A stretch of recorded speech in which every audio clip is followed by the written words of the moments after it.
أعوذ بالله من الشيطان الرجيم. بسم الله الرحمن الرحيم. ويسألونك عن ذي القرنين قل سأتلو عليكم منه ذكرا إنا مكنا له في الأرض وآتيناه من كل شيء سببا فأتبع سببا حتى إذا بلغ مغرب الشمس وجدها تغرب في عين هامئة ووجد عندها قوما قلنا يا ذا القرنين إما أن تعذب وإما أن تتخذ فيهم حسنا قال أما من ظلم فسوف نعذبه ثم يرد إلى ربه فيعذبه عذابا نكرا. شروع کرتا ہوں اللہ کے نام سے جو بڑا مہربان نہایت رحم کرنے والا ہے. اور وہ لوگ آپ سے پوچھتے ہیں ذوالقرنین کے بارے میں. آپ فرما دیجئے اے پیغمبر صلی اللہ علیہ وسلم کہ میں ضرور تمہارے سامنے ان کی کچھ باتیں پڑھ کر بتاؤں گا. یقیناً ہم نے ان کو زمین میں قدرت دی تھی اور ہم نے ان کو ہر چیز کے اسباب عطا کر دیے تھے. بس وہ ایک راستے پر چلے یہاں تک کہ جب وہ چلتے چلتے سورج کے غروب ہونے کی جگہ پر پہنچے تو انہوں نے وہاں پر دیکھا کہ سورج غروب ہو رہا ہے ایک دلدل کے اندر، اور اس دلدل کے پاس کچھ لوگوں کو پائے. تو ہم نے کہہ دیا کہ اے ذوالقرنین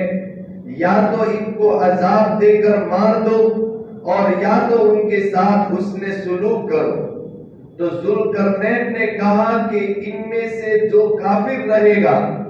ہم اس کو ضرور عذاب دے دیں گے، پھر اس کو اس کے رب کی طرف لوٹایا جائے گا، پھر اس کا رب اس کو سخت ترین عذاب دے گا. اور جو ایمان لے آئے گا اور اعمال صالحہ کرے گا اس کے لیے بہترین بدلہ ہے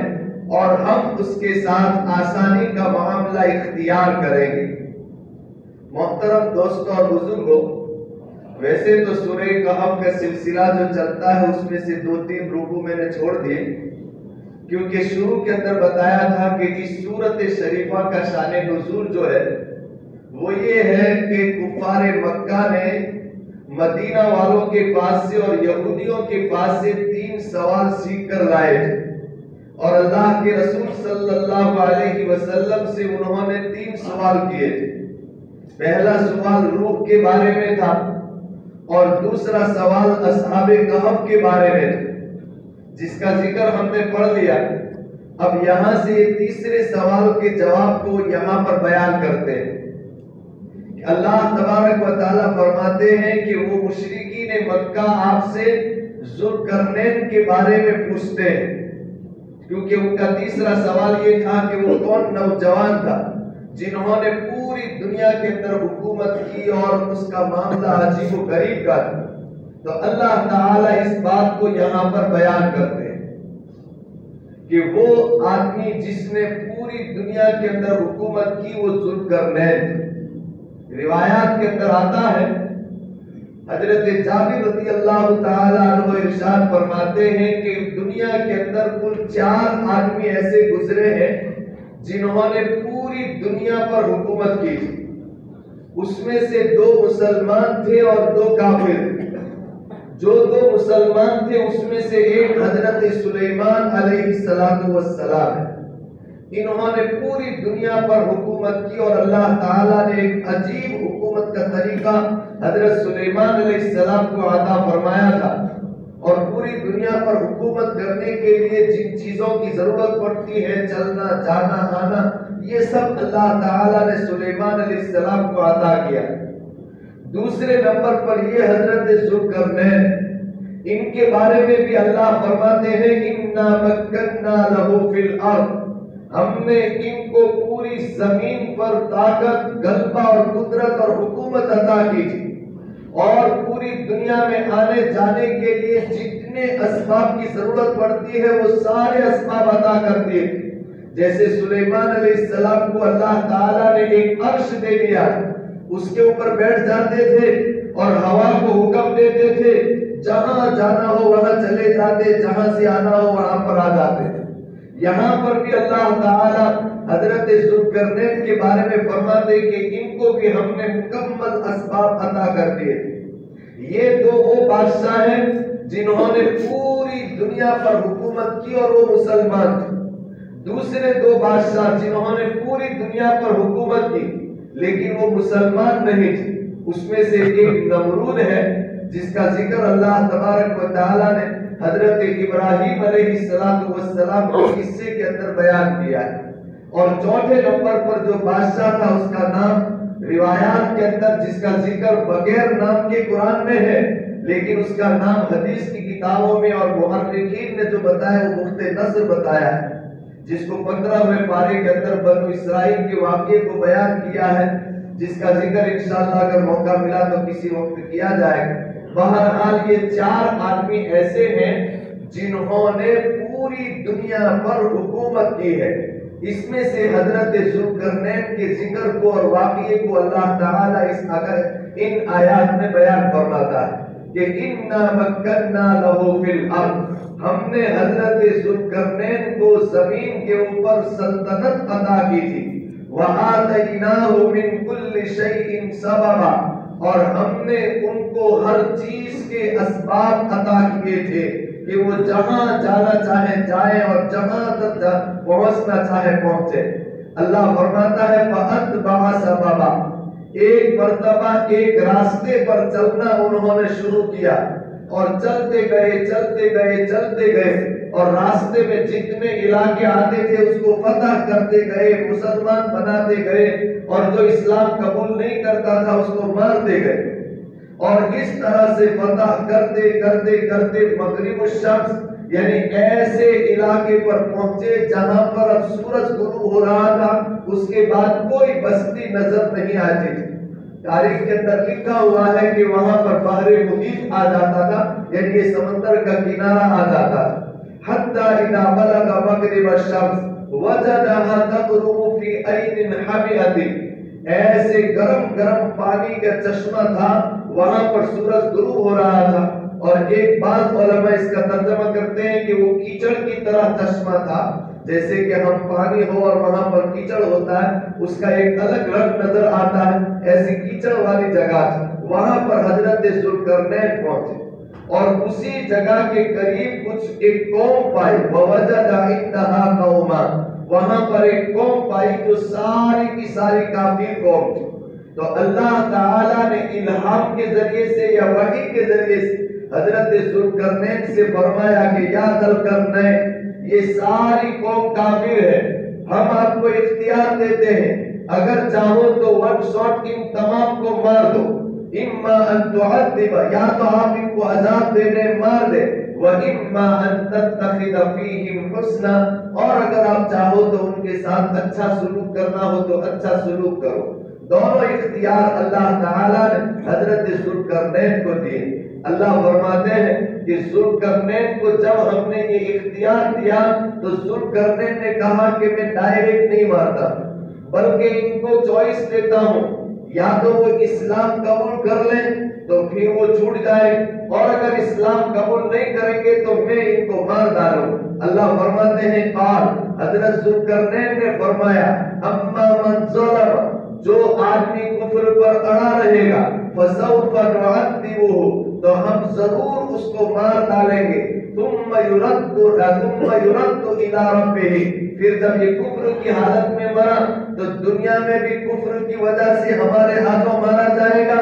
اور کفر کی حالت میں مرنے کی وجہ سے قیامت کے دن اللہ تبارک و تعالیٰ بھی اس کو سخت ترین عذاب میں ڈھکیل دے گا۔ وَأَمَّا مَنْ آمَنَ وَعَمِلَ صَالِحًا، ہاں لیکن جو آدمی ہمارے کہنے پر ایمان لے آئے گا اور عمل صالحہ کرے گا فَلَهُ جَزَاءً الْحُسْنَى، ہم دنیا میں بھی اس کے ساتھ اچھے سلوک کے ساتھ پیش آئیں گے، وَسَنَقُولُ لَهُ مِنْ أَمْرِنَا يُسْرًا، ہم دنیا میں اس کے ساتھ اچھے طریقے سے پیش آئیں گے، اور آخرت میں ایمان کے بدلے میں اللہ ان کو جنت عطا فرمائے گا۔ یہ ایک راستہ ختم ہوا۔ اس کے بعد اللہ تعالیٰ فرماتے ہیں کہ اب مغرب کے سارے علاقے انہوں نے فتح کر لیے، اس کے بعد انہوں نے مشرق کی طرف چلنا شروع کیا، حتیٰ اذا بلغ مطلع الشمس، پھر جب وہ وہاں سے نکل کر چلتے چلتے فتوحات کرتے ہوئے سارے علاقوں کو فتح کرتے ہوئے سورج کے طلوع ہونے کی جگہ جس کو ہم مشرق کہتے ہیں، مشرق کی جگہ پر پہنچے، وجدها تطلع على قوم لم نجعل لهم من دونها سترا، تو ہم نے حضرت ذوالقرنین نے سورج کو دیکھا کہ وہ طلوع ہوتا ہے ایسے لوگوں کے پاس جن کے لیے سورج کی گرمی سے بچنے کے لیے کوئی پردہ نام کی چیز ہی نہیں، یعنی بالکل ننگے رہتے تھے، ان کے پاس کوئی مکان بھی نہیں، کوئی چھت بھی نہیں، بس ایسے ہی رہتے۔ کتابوں میں لکھا ہے کہ وہ جو جگہ تھی وہ قدرتی طور پر ایسی تھی کہ وہاں پر کوئی مکان نہیں بنا سکتے تھے، رہ ہی نہیں سکتا، اس لیے وہ سرنگوں بناتے تھے زمین کے اندر اور اس میں رہتے تھے۔ بس دوپہر کو جب سورج کی گرمی تھوڑی کم ہو جاتی تھی دوپہر کے بعد، اس کے بعد وہ نکلتے اور جو کچھ کھانا پینا مل جاتا کھا لیتے، پھر سرنگوں میں گھس جاتے۔ اللہ تعالیٰ اسی کو بیان کرتے ہیں لَمْ نَجْعَلْ لَهُم مِّن دُونِهَا سِتْرًا، ان لوگوں کی زندگی گزارنے کا طریقہ یہ تھا کہ سورج سے بچنے کے لیے ان کے پاس کوئی پردہ، کوئی کپڑا، کوئی چھت، کوئی مکان کا انتظام نہیں تھا۔ کذالک، اسی طرح کے وہ لوگ تھے۔ وَقَدْ أَحَطْنَا بِمَا لَدَيْهِ خُبْرًا، اور ہم نے ان تمام باتوں سے ہم واقف ہیں کہ کس کونے میں کیسی قوم رہ رہی ہے اور کیا کر رہی ہے۔ ثُمَّ أَتْبَعَ سَبَبًا، پھر یہ مغرب کو فتح کر لیا، مشرق کو فتح کر لیا، پھر ایک بیچ والے راستے کے اوپر حضرت ذوالقرنین چلے، وہ چلتے رہے چلتے رہے چلتے رہے، یہاں تک کہ ایک ایسی جگہ پر پہنچے کہ جس کے دونوں طرف پہاڑ اور بیچ میں ایک چھوٹا سا راستہ بنا ہوا تھا سرنگ جیسا، اور اس طرف پہاڑ کی دوسری طرف کچھ قوم رہتی تھی، وہ ادھر آ کر یہاں کے لوگوں کو حیران اور پریشان کرتی۔ اللہ فرماتا ہے حَتَّى إِذَا بَلَغَ بَيْنَ السَّدَّيْنِ وَجَدَ مِن دُونِهِمَا قَوْمًا لَا يَكَادُونَ يَفْقَهُونَ قَوْلًا۔ نمبر اول تو یہ پہلے نمبر پر کہ یہ جو لوگ تھے وہ ایسی بولی بولتے تھے کہ حضرت ذوالقرنین اور ان کے درباری یا ان کے ساتھی اور ان کے لشکر والے ان کی بولی کو اور ان کی لینگویج کو سمجھتے نہیں، تو یہ جو بولے وہ نہیں سمجھتے اور وہ جو بولے یہ نہیں سمجھتے۔ اب ان دونوں کے درمیان کے اندر بات کیسے کی جائے، تو کوئی ایک آدمی ترجمہ کرنے والا لایا گیا اور پھر ان دونوں قوموں کے ساتھ حضرت ذوالقرنین نے بات کی، اور تو انہوں نے پہلے نمبر پر یہ بات رکھی کہ یا ذوالقرنین، اے ذوالقرنین، اس دیوار ان دو پہاڑوں کے پیچھے کچھ لوگ ہیں جن کو یاجوج اور ماجوج کہتے ہیں، ان یاجوج و ماجوج مفسدون فی الارض، یہ ہماری طرف آتے ہیں اور فساد پھیلاتے ہیں، ہمارے لوگوں کو مار ڈالتے ہیں اور عجیب عجیب قسم کی حرکتیں کرتے ہیں۔ تو ایک کام کرو اے یاجوج، اے ذوالقرنین رحمت اللہ علیہ،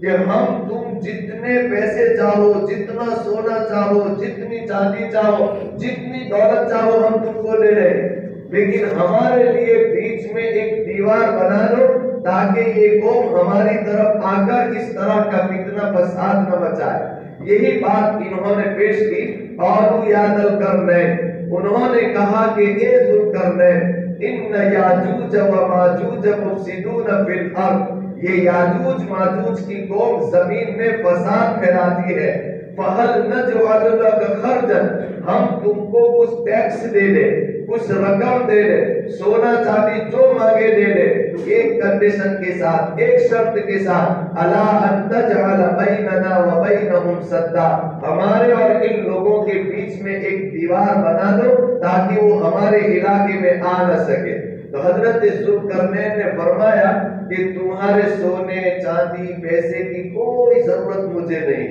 اللہ تعالیٰ نے مجھے سب کچھ عطا کیا ہے، صرف ایک کام کی ضرورت ہے، تم صرف مزدور لا کر مجھے دو،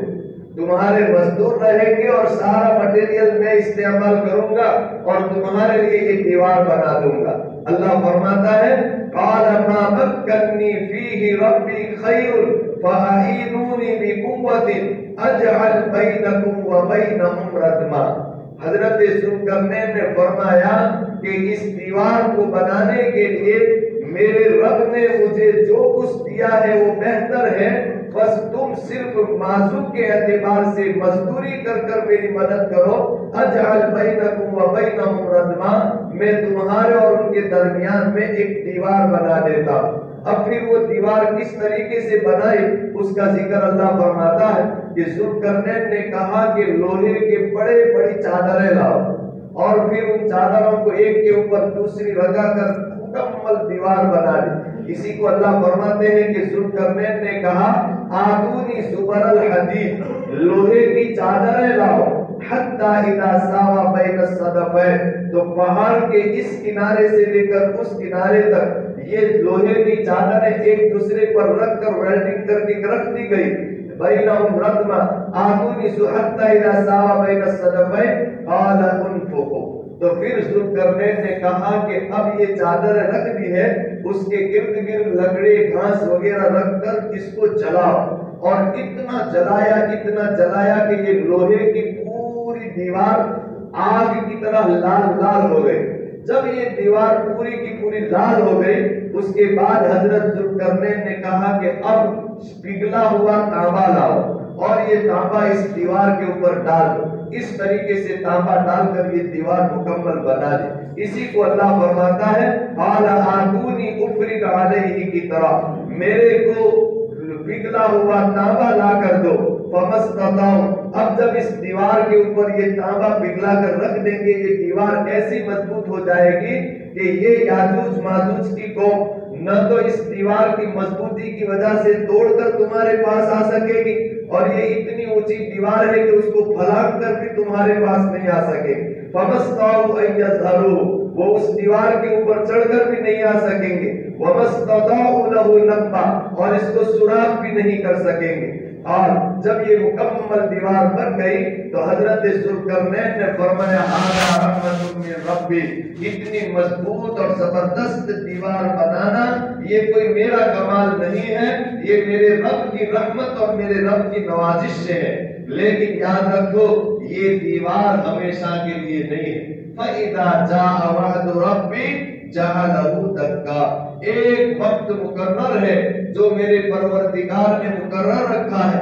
جب وہ وقت آئے گا تو یہ دیوار ٹوٹ جائے گی اور یاجوج ماجوج تمہارے پاس آ جائے گی۔ یہ پورا واقعہ اللہ تعالیٰ نے ذوالقرنین کا بیان کر دیا۔ اب اسی واقعے کے بارے میں احادیث مبارکہ میں بڑی تفصیل کے ساتھ باتیں بیان کی گئی ہیں۔ چنانچہ ان احادیث کے اعتبار سے اگر دیکھا جائے تو اس کو یوں سمجھیں کہ یہ سب قیامت کی نشانیوں میں سے، یہ یاجوج ماجوج کا نکلنا قیامت کی نشانیوں میں سے، اور قیامت کی نشانیاں بے شمار ہیں۔ اس میں ترتیب کے اعتبار سے نشانیاں یہ ہے کہ سب سے پہلے حضرت مہدی علیہ السلام دنیا میں آئے گی، اس سے پہلے یاجوج ماجوج بھی نہیں آئے گی، اس سے پہلے دجال بھی نہیں آئے گا، اس سے پہلے حضرت عیسیٰ علیہ السلام بھی نہیں آئے گا۔ سب سے پہلے حضرت مہدی علیہ السلام تشریف لائیں، ظاہر ہوں۔ حدیث پاک کے اندر آتا ہے رسول اللہ صلی اللہ علیہ وسلم نے ارشاد فرمایا کہ لوگ طواف کر رہے ہوں گے مکہ مکرمہ کا، اور اسی دوران میں یہ جو مقام ابراہیم ہے اور حجر اسود ہے، ان دونوں جگہوں کے درمیان میں ہی حضرت مہدی علیہ السلام ظاہر ہوں۔ قدرتی طور پر لوگوں کو احساس ہو جائے گا کہ یہی حضرت مہدی علیہ السلام، اور جن لوگوں کو یہ احساس ہوگا ایسے تقریباً 300 یا 313 لوگ اسی وقت حضرت مہدی علیہ السلام کے ہاتھوں پر بیعت کر لیں گے۔ اور بہرحال اس طریقے سے حضرت مہدی علیہ السلام کی حکومت شروع ہو جائے گی۔ اس کے چند مدت کے بعد دجال کا فتنہ شروع ہوگا۔ حدیث پاک کے اندر اللہ کے رسول صلی اللہ علیہ وسلم نے دجال کے بارے میں بھی بے شمار احادیث بیان فرمائی۔ سب سے پہلی حدیث تو اللہ کے رسول صلی اللہ علیہ وسلم نے یہ فرمائی ہے کہ اللہ کے رسول صلی اللہ علیہ وسلم فرماتے ہیں کہ ما من نبی الا انذر قومه من الدجال۔ آدم علیہ السلام سے لے کر میرے تک جتنے نبی دنیا میں تشریف لائے، ہر نبی نے اپنی اپنی قوم کو دجال سے ڈرایا۔ وَإِنِّي أُنذِرُكُمْ، اور میں بھی تم کو دجال سے ڈراتا ہوں۔ إِنَّهُ آور، یاد رکھو یہ دجال کانا ہوگا۔ وَلَيْسَ رَبِّي آور، اور میرا پروردگار کانا نہیں ہے۔ بہرحال یہ ایک حدیث ہے۔ اور دوسری بات دجال کے بارے کے اندر احادیث مبارکہ کے اندر یہ بھی بتایا گیا ہے کہ ایک اصلی دجال وہ تو ہوگا، لیکن اس دجال کے علاوہ دوسرے دجالی فتنے یہ دجال سے پہلے ہی ظاہر ہونا شروع ہو جائے، اور اس میں سب سے پہلا فتنہ دجال کے آنے سے پہلے دجالی فتنہ یہ ہوگا کہ اکثریت مسلمانوں کی نفس پرست بن جائے گی، اپنی من مانی زندگی گزارنا شروع کر دے گی۔ جب امت مسلمہ کے اندر اکثریت لوگوں کی اپنی خواہشات کی اتباع کرنا ہو جائے تو سمجھ لو کہ اب دجال کے فتنے کے آنے کی تیاریاں شروع ہو گئی ہیں۔ اللہ تبارک و تعالی ہمیں اپنی من مانی زندگی گزارنے کے بجائے اللہ کے احکام کے مطابق زندگی گزارنے کی توفیق عطا فرمائے۔ بہرحال یہ دجال کے بارے میں بہت ساری روایتیں، بلکہ ایک روایت میں تو یہ ہے کہ صحابہ کرام رضوان اللہ تعالی علیہم اجمعین میں سے ایک صحابی ایسے ہیں جن کی ملاقات دجال سے ہوئی۔ مسلم شریف کے اندر ایک روایت ہے، ایک مرتبہ حضرت تمیم داری رضی اللہ تعالی عنہ نبی کریم صلی اللہ علیہ وسلم کے پاس تشریف لائے، اور انہوں نے عرض کیا کہ اللہ کے رسول صلی اللہ علیہ وسلم انی رکبت البحر مع 30 نفرا، میں 30 آدمیوں کے قافلے کے ساتھ سمندر کا سفر کر رہا ہوں۔ روایات میں آتا ہے کہ حضرت تمیم داری بڑے تجارت زبردست تاجر آدمی تھے، اور سمندری راستوں سے تجارت کے لیے ایک ملک سے دوسرے ملک جایا کرتے۔ تو انہوں نے آ کر اللہ کے رسول صلی اللہ علیہ وسلم سے یہ واقعہ بیان کیا کہ اللہ کے رسول صلی اللہ علیہ وسلم میں 30 آدمیوں کے قافلے کے ساتھ سمندری جہاز میں سوار تھا، اور سمندر کے اندر طوفان شروع ہوا جس کی وجہ سے ہماری کشتی ٹوٹ گئی۔ اب اس ٹوٹنے کی وجہ سے کچھ لوگ ہمارے ساتھی ڈوب گئے، اور کچھ لوگ اس ٹوٹی ہوئی کشتی کے پٹیے کو سہارا لے کر اس کے ساتھ تیرتے تیرتے معلوم نہیں کوئی کدھر گیا کوئی کدھر گیا۔ میرے ہاتھ میں بھی ایک لکڑی کا پٹیا آ گیا، میں اس لکڑی کے پٹیے کے سہارے سے چلتے چلتے چلتے ایک جزیرے پر پہنچا۔ حضرت تمیم داری رحمۃ رضی اللہ تعالیٰ عنہ فرماتے ہیں کہ جب میں اس کنارے پر پہنچا تو اس پٹیے کو چھوڑ کر اس جزیرے کے اندر آئلینڈ کے اندر چلا گیا۔ وہاں پر مجھے ایک بڑا سا جانور نظر آیا، عجیب قسم کا جانور تھا، اس کا منہ کدھر ہے اور اس کی دودھ کدھر ہے، پیچھے کا حصہ کون سا ہے آگے کا حصہ کون سا ہے کچھ نظر نہیں آتا، پورا بالوں سے ڈھکا ہوا تھا۔ ایک عجیب، تو میں اچانک بول پڑا ماں آدھا، یہ کیا ہے؟ تو وہ جانور بتاتے خود بولا انا جساسا، میرا نام جساسا۔ تو پھر حضرت تمیم داری رضی اللہ تعالیٰ عنہ فرماتے ہیں کہ میں نے اس کو کہا اخبرنی اخبارک، تیری ساری ہسٹری مجھے بیان کر کے کیا حال ہے، تو بولتا بھی ہے جانور ہو کر، یہ کیا حقیقت ہے میرے سامنے بیان کر۔ تو اس جساسا جانور نے کہا ما انا اخبرک، میں تجھے یہ ساری خبریں نہیں دوں گا، لیکن وہاں پر ایک مکان کھنڈیر پڑا ہوا ہے، وہاں پر ایک آدمی ہے، وہاں جا، وہ تجھے اپنی خبریں بھی بتائے گا اور تیری خبریں بھی تیرے پاس سے لے گا۔ حضرت تمیم داری رضی اللہ تعالیٰ عنہ اللہ کے رسول صلی اللہ علیہ وسلم سے ارشاد فرماتے ہیں کہ جب اس جساسہ نے مجھے یہ کہا تو میں تھوڑا آگے چلا. جب میں وہاں پر چلا تو وہاں پر ایک بہت بڑے آدمی کو دیکھا. اس کے دونوں ہاتھ دونوں پیر زنجیروں سے بندھے ہوئے. اس نے مجھے پوچھا کہ اخبرنی اخبارات، مجھے کچھ باتیں بتاؤ میں تجھے پوچھتا ہوں. تو اس نے کہا کہ کیا؟ حضرت تمیم داری رضی اللہ تعالیٰ نے فرمایا کہ کیا پوچھنا ہے پوچھو. تو کہا کہ سب سے پہلے تو یبسان وادی کے اندر جو کھجوریں ہیں اس کھجوروں کے اوپر کھجور آتے ہیں کہ نہیں وہ مجھے بتا. تاریخ کے اندر آتا ہے کتابوں کے اندر کہ یہ اسرائیل کے اندر ایک علاقہ ہے کھجوریوں کا اور وہاں پر بے شمار کھجور پیدا ہوتے ہیں. تو اس آدمی نے پوچھا کہ یبسان کی وادیوں کے اندر کھجور اگتے ہیں کہ نہیں؟ کہا کہ اگتے ہیں. تو اس آدمی نے جو بندہ ہوا تھا اس نے کہا کہ عنقریب ایک ایسا دور آئے گا کہ وہاں کی وادیوں کے اندر کھجور دینا بند کر دے. اس کے بعد پھر اس نے پوچھا بحیرہ تبریہ کیسا، اس میں پانی ہے؟ کہا کہ ہاں ابھی تو ہے بحیرہ تبریہ میں پانی، ایک سمندری علاقہ ہے، یہ بھی فلسطین کے قریب کے اندر ہے. تو اس نے کہا کہ عنقریب ایسا دور آئے گا کہ اس کا پانی خشک ہو جائے گا. اس کے بعد اس نے تیسرا سوال پوچھا کہ عین زگر یعنی ایک چشمے کا نام ہے، یہ بھی اسرائیل کے اندر ہے، اس پانی کے بارے میں کیا ہے، وہاں پانی ہے کہ نہیں؟ کہا کہ وہاں پر بھی ہے. تو کہا کہ یہ بھی عنقریب خشک ہو جائے. اس کے بعد چوتھا سوال یہ پوچھا کہ عرب کے اندر ایک نبی امی آنے والے ہیں، اس نبی کے بارے میں تم کیا جانتے ہو، بتاؤ وہ آ گئے یا نہیں؟ کہا کہ وہ نبی تو آ گئے. کہا لوگوں کا حال کیا ہے؟ کہا کچھ لوگ مانتے ہیں کچھ لوگ نہیں مانتے. تو اس نے کہا کہ اگر لوگ مان لیں گے تو کامیاب ہو جائے. اس کے بعد اس آدمی نے کہا کہ یہ ساری خبریں تو تو نے مجھے دے دی، اب میری خبر سن، میں دجال ہوں. حدیث پاک میں حضرت تمیم داری رضی اللہ تعالیٰ عنہ نے حضور اکرم صلی اللہ علیہ وسلم کے سامنے یہ بات بیان کی کہ اس آدمی نے کہا کہ میں دجال ہوں. اور اس کے بعد اس نے چند باتیں بیان کی. یہ کہا کہ عنقریب مجھے یہاں سے کھول دیا جائے گا اور میں دنیا میں پھروں گا گھوموں گا. میرے گھومنے کے دن کل 40 دن ہوں گے. ان 40 دنوں میں سے ایک دن 1 سال کے برابر کا ہوگا، پہلا دن. دوسرا دن 1 مہینے کے برابر ہوگا. تیسرا دن 1 ہفتے کے برابر ہوگا. اور باقی 37 ڈیز یعنی 37 دن بس یہ دنیا کے نارمل دنوں کی طرح وہ دن ہو. یہ 40 دن کے اندر میں پوری دنیا میں گھوموں گا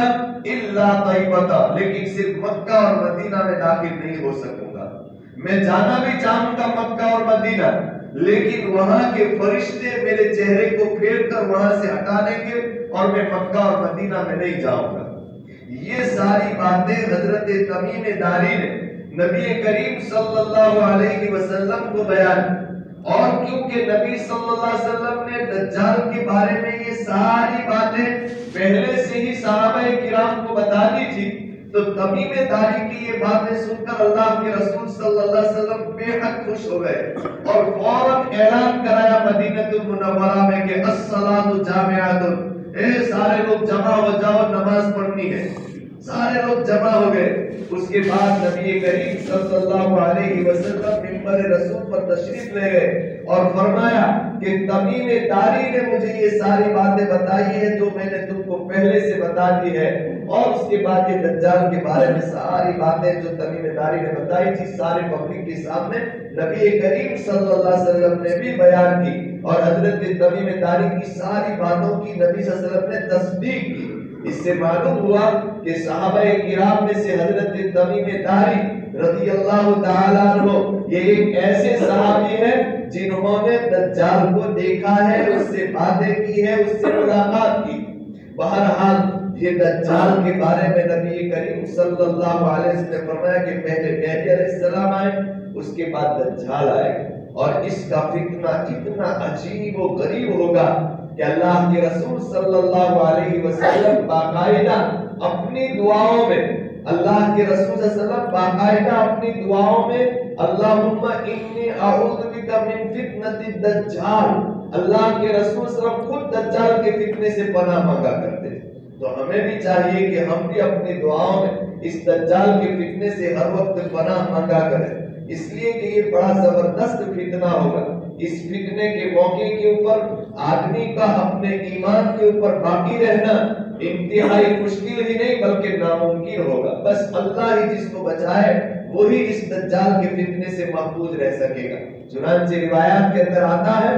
کہ اس دجال سے پہلے تو دنیا کے اندر اتنا قحط پڑے گا اور ایسی بھوک ماری پیدا ہو جائے گی کہ ایک بیل کا سر، یا جس کو ہم اپنی زبان میں کہیں بیجا، یہ بیجا پورے ڈھیلا بھر کر دینار کو اگر کوئی دے گا تو اتنا کھانا بھی کسی کو نہیں ملے گا۔ کھانے پینے کی چیزوں کی اتنی قلت ہوتی جائے گی۔ اور یہ آج ہم دیکھ رہے ہیں کہ آہستہ آہستہ زمانہ اسی طرف جا رہا ہے۔ پیسوں کی تو بھرمار ہو رہی ہے ماشاءاللہ، لیکن کھانے پینے کی چیزوں کے اندر قلتیں پائی جا رہی ہیں۔ ایک ایسا دور آئے گا، اللہ کے رسول صلی اللہ علیہ وسلم نے فرمایا کہ آدمی ٹھیلا بھر کر پیسہ لے کر جائے گا اناج خریدنے کے لیے، لیکن اس کو ایک بیل کا بھیجا اس پورے ٹھیلے کے بدلے میں ملے گا۔ اتنی ساری مہنگائی ہو جائے گی، اور ایسے موقع کے اوپر یہ دجال ظاہر ہوگا، اور اللہ تعالیٰ اس کو اتنی قدرت دے دے گا کہ وہ جب کہے گا، جہاں کہے گا، جتنی کہے گا بارش برسے گی، وہاں پر اتنا اناج اگے گا، حتیٰ کہ اگر کسی کے جانور مر گئے ہوں گے، یہ دجال اس کے پاس جائے گا اور کہے گا تیرے سارے مرے ہوئے جانور میں دوبارہ زندہ کر دیتا ہوں، بول تو میرے رب ہونے کو مانتا ہے کہ میں تیرا رب ہوں؟ اب یہ آدمی ایسے بھوک کی حالت میں اور اسی حالت کے اندر وہ مان لے گا۔ حدیث پاک کے اندر آتا ہے بس ایک مسلمان ایسا ہوگا جس کا ایمان اللہ تعالیٰ اتنا مضبوط بنائے گا کہ وہ جیسے جیسے اپنی قدرت کی نشانیاں پیش کرے گا وہ فوراً کہے گا اب تو میں یقین سے کہتا ہوں کہ تو دجال ہے۔ وہ بارش برسائے گا، کہے گا تو دجال ہے۔ وہ مردے کو زندہ کر کے دکھائے گا، اب تو میں یقین کے ساتھ کہتا ہوں کہ تو دجال ہے۔ اس کے بعد دجال کہے گا اے لوگو تم سے گواہ رہو، میں اس آدمی کو دو ٹکڑے کرتا ہوں اور پھر اس کو دوبارہ زندہ کرتا ہوں، پھر تو تم مانو گے نا کہ میں تمہارا رب ہوں۔ سارے لوگ کہیں گے کہ ہاں۔ حدیث پاک کے اندر آتا ہے اس کے بعد یہ دجال اس مسلمان کے دو ٹکڑے کر دے گا اور اس کے بعد دوبارہ اس کو زندہ کرے گا۔ جیسے ہی زندہ کرے گا پھر یہ بولے گا اشہد انک دجال، اب تو میں پورے یقین کے ساتھ کہتا ہوں کہ تو دجال ہے۔ پھر وہ دجال اس کو مارنے کی کوشش کرے گا، پھر دوبارہ اس کی کامیابی اس آدمی تک نہیں پہنچ سکے۔ یہ لاکھوں کروڑوں کے اندر ایک ایسا مسلمان ہوگا جو ایسے پرفتن دور میں اپنے ایمان کی حفاظت کر پائے گا، ورنہ ایرے گہرے ہمارے جیسے تو ایسے موقع کے اوپر دجال کے فتنے کے اندر مبتلا ہو کر اپنے ایمان سے ہاتھ دھو بیٹھے گا۔ اسی لیے رسول اللہ صلی اللہ علیہ وسلم نے بار بار یہ تلقین کی ہے، اور آپ کی دعاؤں کے اندر اکثر دعاؤں کے اندر یہ تھا اللہم انی اعوذ بک من فتنۃ المحیا ومن فتنۃ الممات ومن فتنۃ المسیح الدجال۔ دجال کے فتنے سے اللہ تبارک و تعالیٰ کی پناہ ہے۔ بہرحال حضرت مہدی علیہ السلام، اس کے بعد دجال، اور دجال کو مارنے کے لیے پھر اللہ تبارک و تعالی حضرت عیسیٰ علیہ السلام کو زمین پر اتاریں گے آسمانوں سے۔ روایت کے اندر آتا ہے کہ ملک شام کے اندر ایک دمشق شہر، اس شہر کے اندر ایک سفید مینارہ ہے، اس مینارے کے اوپر حضرت عیسیٰ علیہ السلام دو فرشتوں کے کندھے کے اوپر سہارا لے کر اترے، اور اس کے بعد امام مہدی علیہ السلام کے پاس تشریف لائیں گے۔ فجر کا وقت ہوگا، فجر کی نماز کے لیے اقامت ہو گئی ہوگی۔ جیسے ہی عیسیٰ علیہ السلام آئیں گے، مہدی علیہ السلام فرمائیں گے کہ اے عیسیٰ علیہ السلام آپ فجر کی نماز پڑھا دیں، تو حضرت عیسیٰ علیہ السلام فرمائیں گے کہ نہیں، اقامت آپ کی امامت کے حالت کے اندر ہو گئی ہے، آپ ہی نماز پڑھائیں، میں تمہارے پیچھے نماز پڑھتا ہوں۔ یہ ہے اس امت کی خصوصیت کہ حضرت عیسیٰ علیہ السلام اپنے وقت کے نبی ہیں، لیکن جب اس امت کے اندر نزول فرمائیں گے اور دنیا میں تشریف لائیں گے تو وہ اس امت کے اس امتی کے پیچھے اپنی ایک فجر کی نماز پڑھیں گے، اور وہ بھی قرآن کے ذریعے سے، اور اللہ تبارک و تعالیٰ کی شان۔ بہرحال عیسیٰ علیہ السلام حضرت مہدی علیہ السلام کے ساتھ نماز پڑھیں، اس کے بعد پھر دوسری نماز حضرت عیسیٰ علیہ السلام پڑھائیں، اور پھر دجال کی تلاش کے اندر حضرت عیسیٰ علیہ السلام نکلے۔ حدیث پاک کے اندر آتا ہے رسول اللہ صلی اللہ علیہ وسلم نے فرمایا عیسیٰ علیہ السلام دجال کو ڈھونڈتے ڈھونڈتے ڈھونڈتے فلسطین میں ایک شہر لڈ نام کا ہے، وہاں پر پہنچیں گے، وہاں پر یہ دجال گھوم رہا ہوگا۔ جیسے ہی دجال حضرت عیسیٰ علیہ السلام کو دیکھے گا تو حدیث پاک کے اندر ہے اللہ کے رسول صلی اللہ علیہ وسلم نے فرمایا یذوب کما یذوب الملح، عیسیٰ علیہ السلام کو دیکھ کر یہ ایسے پگھل جائے گا جیسے کہ پانی کے اندر نمک ڈالتے ہیں تو نمک 2-3 منٹ کے اندر پورا پگھل جاتا ہے، لیکن عیسیٰ علیہ السلام اس کو پگھلنے نہیں دیں گے، ایک ہی ضربہ ماریں گے اور وہاں پر عیسیٰ علیہ السلام حضرت عیسیٰ علیہ السلام دجال کو مار ڈالیں گے۔ اب اس کے بعد آرام سے فتنے سارے ختم ہو جائیں، مسلمان کی اطمینان کی نیند لیں گے۔ حدیث پاک کے اندر آتا ہے اس کے بعد مال کی بھی فراوانی ہو جائے گی، دولت کی بھی فراوانی ہو جائے گی، ہر اعتبار سے راحت وغیرہ ہو جائے گی۔ اتنے میں حضرت عیسیٰ علیہ السلام پر اللہ تعالیٰ کی طرف سے حکم آئے گا کہ اے عیسیٰ علیہ السلام اپنے ماننے والوں کو اور اپنی اطاعت کرنے والوں کو لے کر ایک پہاڑ کی چوٹی پر چلے جاؤ، ہم نے یاجوج ماجوج کو کھول دیا ہے۔ اس کے بعد حضرت عیسیٰ علیہ السلام مسلمانوں کو لے کر ایک پہاڑی کے اوپر چلے جائے۔ حدیث پاک کے اندر ایک دوسری حدیث ہے جس میں آتا ہے رسول اللہ صلی اللہ علیہ وسلم نے فرمایا کہ جس دن سے ذوالقرنین نے یہ دیوار بنا لی اس دن سے روزانہ یہ یاجوج ماجوج کی قوم ادھر آنے کے لیے اس دیوار کو چاٹتے ہیں، صبح سے لے کر شام تک چاٹتے رہتے ہیں۔ یہ ساری قوم مل کر چاٹتے چاٹتے جب شام ہوتی ہے تو ان کا جو سرگنا ہوتا ہے وہ کہتا ہے کہ اب ہم کل کریں گے رہنے، چنانچہ کام بند کر دیتے۔ اور جب وہ دوسرے دن چاٹنے کے لیے آتے ہیں تو پھر گزشتہ کل جتنی چاٹ کر کم کر دی تھی وہ سب دوبارہ اللہ تعالیٰ کی قدرت سے جیسی تھی ویسی ہو جاتی ہے۔ بس اسی طریقے سے روزانہ چاٹتے ہیں، دوسرے دن جیسی تھی ویسی ہو جاتی ہے، ایسا ہی چلتا رہے گا۔ لیکن جس دن اللہ تبارک و تعالیٰ کو یہ دیوار توڑوانا منظور ہوگا، حدیث پاک کے اندر ہے رسول اللہ صلی اللہ علیہ وسلم نے فرمایا اس کے اگلے دن یہ ان کا سرگنا اور سردار کہے گا کہ چلو اب کام بند کر دو، انشاءاللہ کل ہم یہ دیوار توڑ دیں گے۔ یہ بن یاجوج ماجوج کا سردار انشاءاللہ بول دیں گے۔ بس دوسرے دن وہ آئیں گے تو وہ دیوار جتنی وہ کھا کر گئے تھے بس اسی حالت کے اندر ہوگی، وہ جیسی تھی ویسی نہیں بنی ہوگی، اور آنے کے بعد فوراً یہ دیوار ٹوٹ جائے گی۔ اور اس کے بعد قرآن کریم کے اندر اللہ تعالیٰ فرماتے ہیں وَمِن كُلِّ حَدَبٍ يَنْسِلُونَ، وہ چاروں طرف سے اس دنیا کے اندر دیوار کی ادھر کے اندر گھس کر پھیل پڑے، اور جہاں دیکھیں گے وہاں پر سمندر سے گزریں گے تو سمندر کا پانی پی جائے، اور پوری دنیا کے اندر تحش نحش اور فتنہ ہی فتنہ بجا دیں گے۔ ایک روایت کے اندر آتا ہے اللہ کے رسول صلی اللہ علیہ وسلم نے فرمایا کہ یہ یاجوج ماجوج اللہ تعالیٰ نے ان کی عمر ہماری عمر سے الگ اسٹائل کی رکھی، ان کی عمر بے شمار ہوتی ہے، ہزاروں سال کی عمر ہوتی ہے۔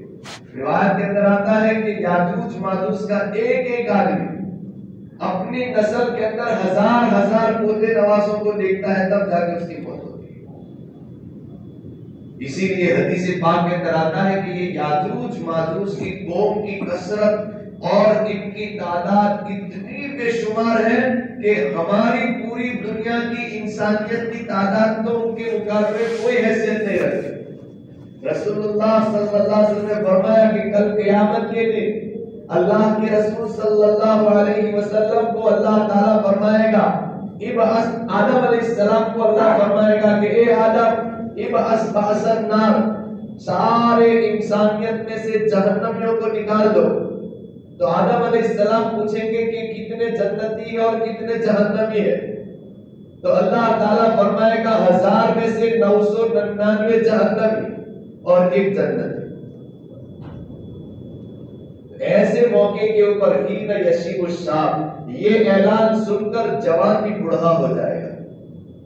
سارے لوگ پریشان ہو جائیں گے کہ 1000 میں سے صرف ایک جنتی تو ہمارا تو نام آنے والا ہی نہیں. اس کے بعد اللہ تبارک و تعالیٰ فرمائے گا اے آدم گھبراؤ مت، 999 یاجوج ماجوج میں سے ہے اور ایک تم میں سے ہے. اب اس سے اندازہ لگائیں کہ یاجوج ماجوج کی قوم کی تعداد کتنی ہوگی کہ ان کے 1000 کے بعد ہمارا ایک کا نمبر آتا ہے. اتنی ساری قوم جب ایک ساتھ اس دنیا میں ٹوٹ پڑے گی، یہ انسان کے لیے اس دنیا میں رہنا انتہائی مشکل ہو جائے گا. بہرحال احادیث مبارکہ کے اندر اس کے بارے میں بے شمار باتیں، اور احادیث مبارکہ کے اندر یہ یاجوج ماجوج کے بارے میں بے شمار باتیں بتائی جاتی. دوسری بات یہ کہ یہ عمریں جو اللہ تبارک و تعالیٰ نے ان لوگوں کو عطا کی، اسی طرح کی عمریں اگلی امتوں کو بھی اللہ تعالیٰ نے عطا کی تھی. چنانچہ حضرت شعیب علیہ السلام کے بارے میں آتا ہے کہ ان کی قوم کی عمریں 1000 سال، 1500 سال، 2000 سال ایسی ہوتی تھی. بلکہ ایک کتاب کے اندر فتح القدیر کے اندر لکھا ہوا ہے، ابن کثیر کے اندر لکھا ہوا ہے کہ قوم سمود کا ایک آدمی 300 سال کا جب ہوتا تھا اس وقت وہ بالغ ہوتا تھا. ہمارا 15 سال کا بچہ بالغ ہوتا ہے 15 سال کے بعد، قوم سمود کا بچہ 300 سال کے بعد بالغ ہوتا ہے. تو دوسری زبان میں یہ کہے کہ 300 سال تک تو وہ چٹی پہن کے گھومتے تھے، اس کے بعد پھر وہ آدمی اور مرد شمار ہوتے تھے، نوجوان شمار ہوتے تھے. بہرحال یہ اللہ تبارک و تعالیٰ نے ہماری امت کے لیے یا اس امت کے لیے عمر کو بہت مختصر کر دی. حدیث پاک میں اللہ کے رسول صلی اللہ علیہ وسلم فرماتے ہیں اعمار امتی بین 60 و 70، میری امت کی عمر 60 اور 70 کے درمیان تھی. اگلی امتوں کی عمریں بہت لمبی تھی. اس امت کی عمر اللہ تعالیٰ نے بس 60 سال اور 70 سال، اور پھر 60 کے اوپر جتنا ملے اتنا منافع اور اتنا فائدہ کہ چلو زیادہ مل گیا. ابھی تھوڑی دیر پہلے ہی سوچتا تھا کہ وہ 300 سال تک، 500 سال تک، 1000 سال تک ان کی عمریں تھی، لیکن اتنی عمر گزارنے کے بعد بھی وہ دنیا میں رہ کر کچھ کرتے نہیں تھے بیچارے. اور ہم 60 سال کے اندر تو کیا بلکہ 4-5 سال کے اندر دنیا میں اتنی اٹھم حاصل کر دیتے ہیں کہ دنیا والے بھی کرتے کہ یہ کب جائے گا. تو یہ بھی ایک اللہ کی مصلحت ہے کہ ہمارے لیے زیادہ ٹھہرنا یہ دنیا کے لیے خطرہ ہے. تو بہرحال اللہ تبارک و تعالیٰ نے ان لوگوں کو یہ زیادہ عمریں دی تھی، یاجوج ماجوج کو بھی زیادہ عمریں دی ہے. بلکہ ایک روایت تو میں نے یہاں تک پڑھی ہے کہ نبی کریم صلی اللہ علیہ وسلم اور حضرت ابو بکر صدیق رضی اللہ تعالیٰ، یہ حدیث نہیں ہے، تاریخ کی ایک روایت ہے، بات ہے، جس وقت غار حرا کے اندر تشریف لے گئے، غار ثور کے اندر ہجرت کے وقت چھپنے کے لیے،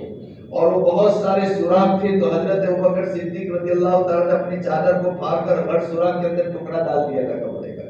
اور پھر بھی سارا کپڑا ختم ہونے کے بعد بھی ایک سوراخ بچ گیا ہے. تو اس سوراخ کے اندر حضرت ابوبکر صدیق رضی اللہ عنہ نے اپنا پاؤں کا انگوٹھا ڈال دیا اور اللہ کے رسول صلی اللہ علیہ وسلم کو سوراخ کے اندر حضرت ابوبکر کی گود کے اندر سو گئے. تو ایسے موقع پر ایک سانپ نے حضرت ابوبکر کو ڈس لیا تھا.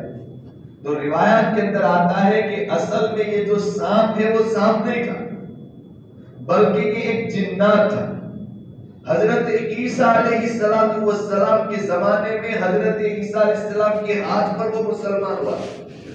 اور اس نے حضرت عیسیٰ علیہ السلام سے درخواست کی تھی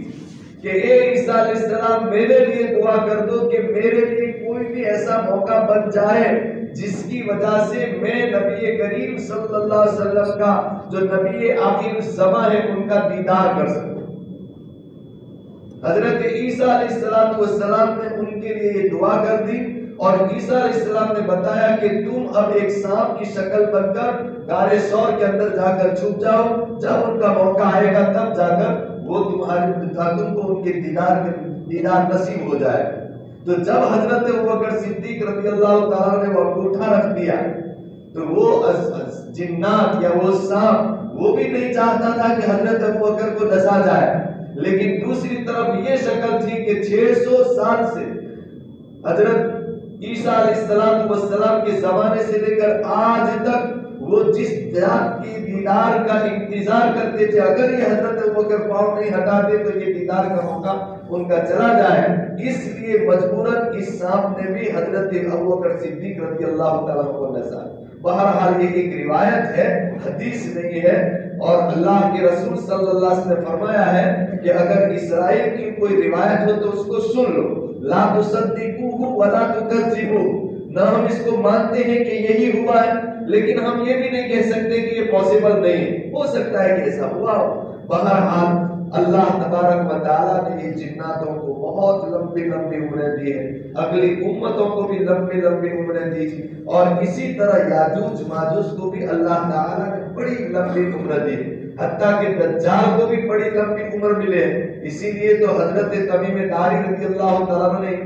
اس کو دیکھا اور پھر اس سے پہلے کب سے وہ دجال بندہ ہوا ہوگا وہ بھی معلوم نہیں۔ تو یہ اللہ تبارک و تعالیٰ کی طرف سے ہر ایک کو ایک عمر ہوتی ہے، کسی کو لمبی کسی کو مختصر، لیکن یاد رہے اللہ تبارک و تعالیٰ نے ہم کو یہ جو مختصر زندگی دی،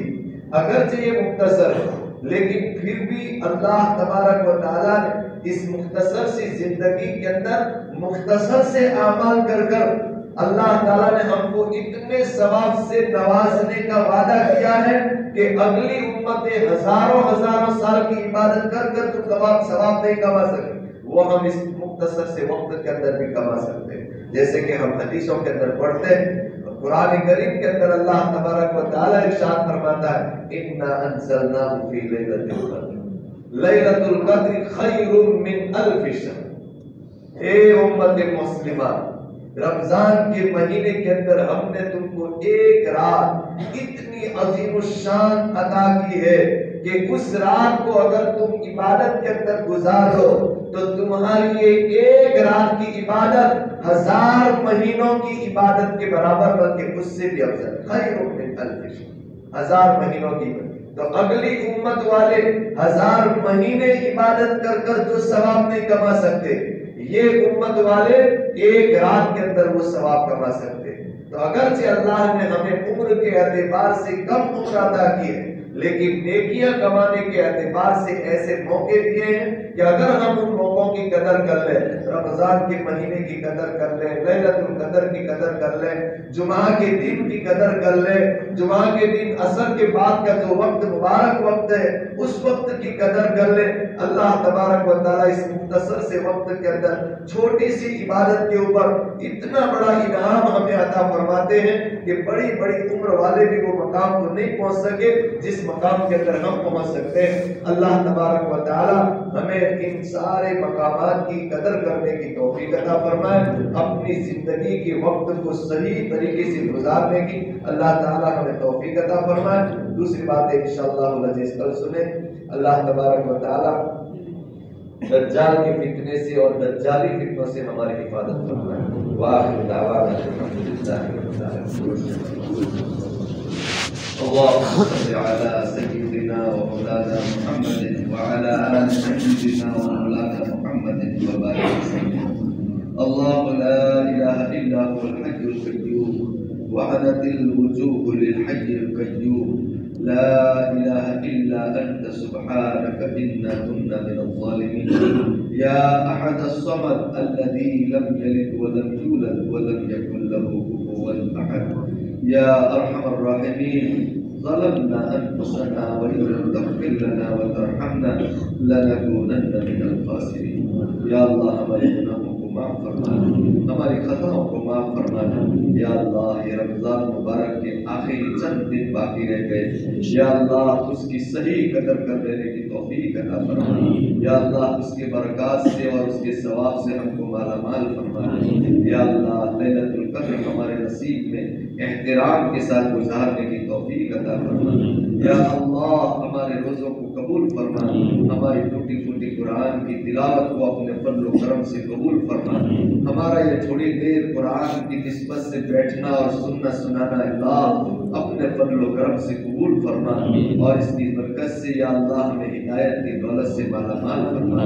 یا اللہ ایمان کا نور ہمیں عطا فرما یا اللہ مرتے دم تک ایمان پر قائم رکھ اور مرتے وقت کلمہ نصیب فرما یا اللہ ہم میں جو بیمار ہیں ان کو شفاء کامل عطا فرما یا اللہ جو مقروض ہیں ان کی قرض کی ادائیگی کی غیر سے اسباب مہیا فرما یا اللہ جس کس کی جو جائز تمنائیں ہیں ہر ایک کی وہ جائز تمنائیں اپنے فضل و کرم سے پوری فرما یا اللہ یا رحمان افطاری کے وقت تیرے حبیب پاک صلی اللہ علیہ وسلم کا ارشاد ہے کہ تو روزے دار کی افطاری کے وقت دعا کو رد نہیں کرتا یا اللہ اگرچہ ہم کیسے بھی گندے ہیں نکمے ہیں لیکن روزے کی حالت میں ہیں اور تیرے محبوب صلی اللہ علیہ وسلم کا ارشاد ہے کہ اس حالت میں تو دعاؤں کو رد نہیں کرتا یا اللہ ہماری دعاؤں کو قبول فرما یا اللہ ہماری دنیا اور آخرت دونوں بہترین بنا دے یا اللہ دنیا اور آخرت کی ہر مصیبت پریشانی کو دور فرما اور ہر قسم کی راحتوں سے ہم کو مالا مال فرما یا اللہ ہماری مغفرت فرما ہمارے والدین کی مغفرت فرما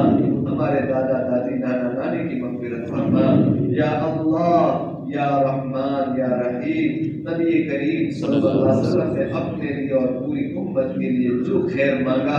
وہ سارا خیر ہم ہمارے لیے اور پوری امت کے لیے مانگتے ہیں ہمیں عطا فرما